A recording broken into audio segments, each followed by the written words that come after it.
family has 2 kids. Okay, let's do the math. And then I said, how much water would it take to give everybody, you know, every animal and every person a gallon of water? And I said, I showed him the little picture, you know, the Sunday school picture. I said, you know, it's just got a little trickle. You know, 3 million people, you know, another 1 million or 2 animals. With a gallon of water, I said, well, he basically told me the force that it would have to come out of that rock. It would have to inundate a large area in order for this to happen. So when this water comes out of the rock, it's not a little trickle. We need to raise our level of thinking about what's going on here. When this water comes out of the rock, it came out in serious force and filled a huge area in order for them to be able to drink. I mean, they had lapped up a little bit. If it was just a little bit of water, it wouldn't have lasted very long. And the picture I get of this is, you know, to understand the force of what's going on here, is I went to the Canadian side of Niagara Falls. And to stand at Niagara Falls on the Canadian side, you can do the same thing on the New York side, but to stand on the land and to watch as far as your eye can see is water going over the edge. And it's just massive. And I remember the individual I was with, we were just struck with the power and the might of God. And the water rushing over was just like a train, like an engine of a jet. It was just, you couldn't talk to each other because it was so loud. Come just rushing over. And as far as your eye can see, there's just water coming over the edge. Just amazing. I would like to think that that's what the water was like. It was a massive amount of water, not just a little trickle. We have to raise our level of understanding of these texts to see the amount of the size of what we have going on here and the proportions of what we're going on here.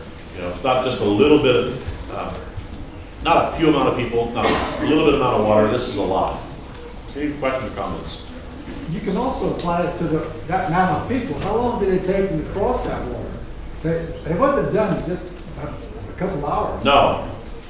To try to get 3 million people to cross, I mean, and animals too. Animals, yeah, it's not going to happen. It's not going to happen in an hour.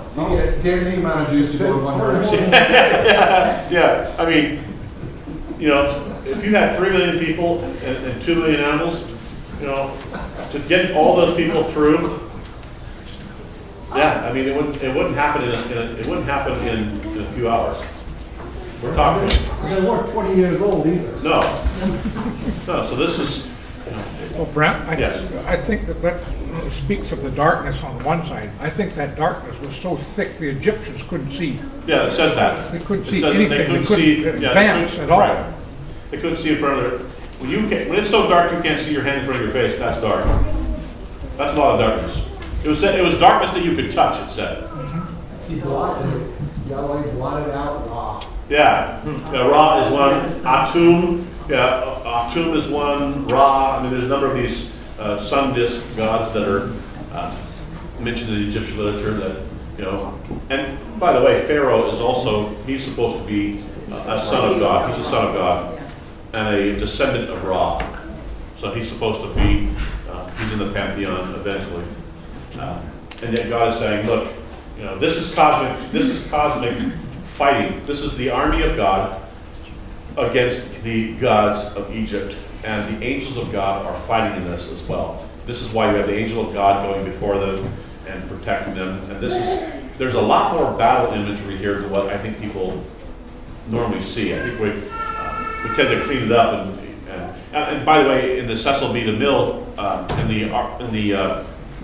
in the portrayals that we have in Hollywood, you don't see the army of God. You just don't see it. I mean, it's not. They just don't portray it. Yes. Is that Elohim? Yes, it's Elohim. Yeah, against the Elohim. I'm going to show myself powerful against these Elohim. They think that they're powerful. I'm going to show you who's powerful. It's Yahweh. And this destroyer. So Yeshua is there. Yeah, he's there. Yeah.